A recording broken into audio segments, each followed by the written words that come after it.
So you want to rule the roost. Mr. President, Madam Prime Minister.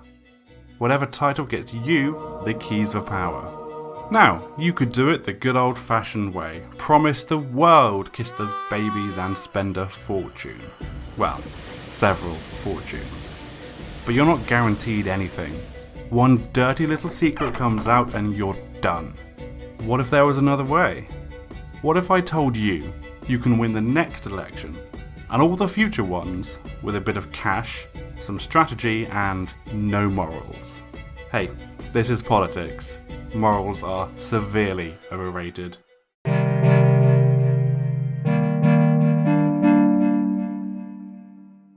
Gerrymandering is the answer to your prayers. Gerrymandering means that voters don't pick you pick your voters. Let's take a look at how this all works. Here's our map. 100 votes, 5 districts of 20 votes. Standard majority wins. Let's say you're the red party, and you're neck and neck with the blues. The vote is split down the middle, 50-50. If all is a level playing field, then it's a draw, and any tiny fluctuation in vote count can cause a swing in the result. That's all a little too fair for our purposes. Let's start off with packing. You only need a tiny majority to win, so every vote over a slim majority is a wasted vote. If we pack a load of the blues at the bottom into one district, then they get 70% of the vote, a full 14 votes. But 3 of those votes are wasted on a candidate who is already winning. That's 3 votes you don't have to fend off elsewhere. Now for some cracking. If we pick out 11 votes for us, which is all you need to win a district, we can safely lump in 9 blue votes. In doing this, we crack the blue voting blocks up, steadily depleting their votes without them getting any benefit from them. Keep doing this, and with half the votes, you control 4 of the 5 districts. Most places require simple majorities for passing laws and the like, so 80% of the power in practice equals 100% of the power. Now we need to make these districts more robust. It's been a bad year, and you only get 45% of the vote. But don't worry, a little bit of fiddling, and you end up with exactly the same result. Just how far can you take this? Let's say you want to enact a policy that will be hugely unpopular, and you know your voting numbers will take a hit. How far can you go? In our 100 vote area, you can go as low as 33%, while still keeping a 5% majority in each of your 3 districts. 33% of the votes, 66% of the seats, 100% of the power. Don't you just love democracy? That's the theory, so let's step into the real world and see how you can actually execute this. We're going to focus on America because, let's be honest, it's the place to do it, but these tactics can be used around the world. You've seen how you can manipulate districts to your advantage, but you need to be in the position to do it in the first place. Now, not all elections are created equal. In America, the redrawing of the lines happens every 10 years, following a national census. After counting up all the people, the maps are drawn up, dividing people and their votes, evenly-ish between them. For the most part, the local government are the ones in charge of this process. You can probably see where I'm going with this.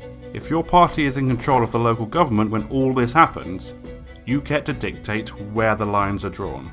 So you own the map, and therefore the country. To capitalise on this, you need to pour your resources into the local elections that will put your people in place, ready for this process. These local elections may not be flashy, but add them all up and they are where the power truly resides.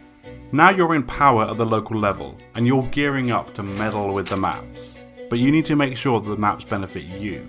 Thankfully, all the information you could ever want about your population is cheap, accessible, and extensive. There are the obvious data points. Older groups lean conservative, urban areas skew liberal, so you can build your maps accordingly. The real magic happens, however, when you extrapolate into the future. You put together a map that, as it stands, looks competitive. That way, the other side doesn't put up much of a fight. As time passes, the area changes. A golf course is built. The marina is expanded. Wealthy residents move in, and the vote shifts more conservative. The immigrant population increases. A college campus opens. The area skews liberal. A lot can change in 10 years, and what looks competitive now might be a landslide in a decade. One thing you need to understand is that minorities are your friends, especially if they don't vote for you. When you pack your opponent's voters into safe districts to waste their votes, people take issue, they fight back. If you pack minority voters into districts in the name of minority representation, then you're applauded for inclusivity.